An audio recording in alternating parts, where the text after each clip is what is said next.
Let's unpack this.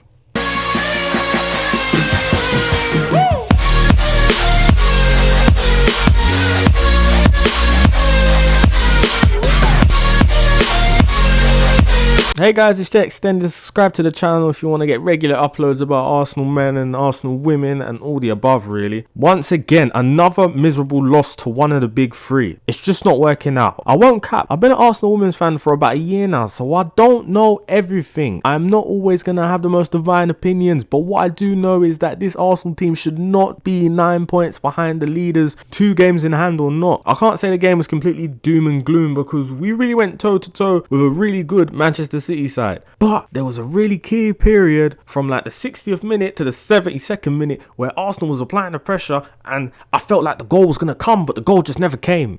Sadly, this actually wasn't the case, and Lauren Hemp scored a beautiful diving header in the 79th minute. The game literally died from that point. Any chance of 3 points, finito. Gone. Star performance from the Arsenal side, I'd say Ford and Mead. Naturally, they were causing the most problems and linked up for a great goal out of nowhere, to be honest. I really didn't expect it, and stunning finish from Ford. I really respect her. You know what? She's actually stepped up in the big games. That's one thing I've noticed. Caitlin Ford, she's a player for the big occasions. God bless Katie McCabe, man. She got battered that game. I think she hit the floor maybe 10 times. Eventually she finally came off because it was looking bad for her. I wasn't really feeling Viv's performance. I understand in the big games you're not going to get showered with the best service possible, but there was times when she wasn't shooting when she had room, and then that 90th minute chance when like the ball came over and if she took the touch and shot she would probably scored, but she didn't score, and it's like those kind of moments, shoulda, woulda, coulda, I get it, but if she scores, that puts us in a much better position. And sadly, she didn't. She wasn't up to her best. I don't know what it is. Maybe it's the Lyon rumors, because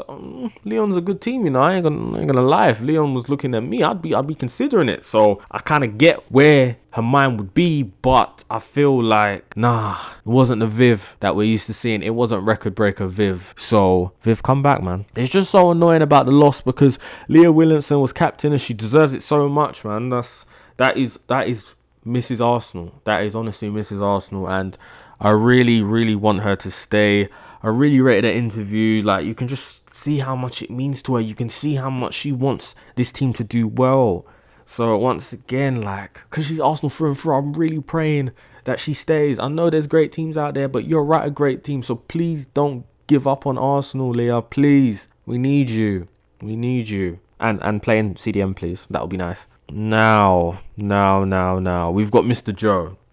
So with me, I'm Joe out because I feel results of late haven't been the best. They've clearly shown that this side is regressing. And if we're not progressing, or at least stagnating, then we should look for an alternative.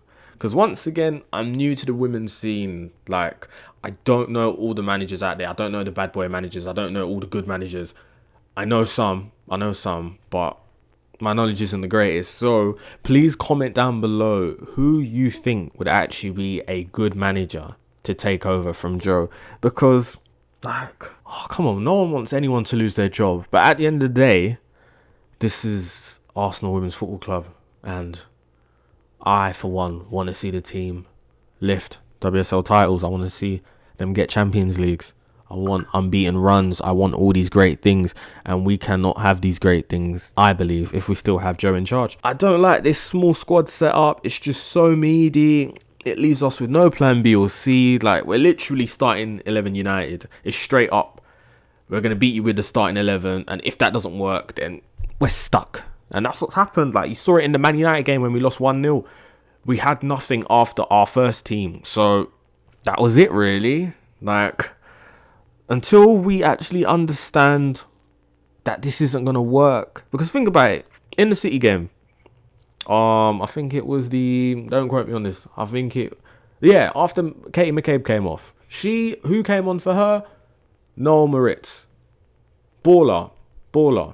But compared to City, who brought on Rose Lavelle on the 85th minute, think about that. It's just a clear sign in depth. Like, when you look at the City team compared to our team, they're depth galore. Depth coming out of their ears. So until we understand, that's what the big teams do. The big teams have depth. I think we're the only team out of the big three, I guess, big 3, 4, that don't actually have depth. And at the end of the day, it's not working. It's clear to see because we're fourth. So out of the four, we're fourth. So quick maths, it's not working out. So we need a bigger squad. And fair enough, injuries, we do have players out. But that's football. There's going to be injuries. In any sport, there's going to be injuries. So what do you do to combat that? You get more players. Simple. So I'm Joe out, respectfully. But respectfully, though. He's probably a really nice guy. But respectfully, I'm Joe out. Arsenal are currently fourth on 23 points with 1 game in hand on the leaders Chelsea and Man City and 2 games in hand on Casey Stoney's Man United. Arsenal's next game is actually against the most stacked team in the world, bar Leon, which is Chelsea, who recently lost to Brighton. So they're going to be desperate to bounce back. It's not going to be an easy game. Like, Chelsea love pamming us, so it's like I'm not too confident about the Chelsea game because they're going to want to bounce back and they're going to take it out on us. So it's not going to be nice. But that's the end of the video. Leave a comment on who you think should replace Joe Montemurro at Arsenal. Like if you think Arsenal will secure Champions League football next season, and subscribe if you think Chelsea will win the league. Remember, I don't know anything. I just unpack it all. Have a nice day. Have a nice evening. Have a nice night. Peace.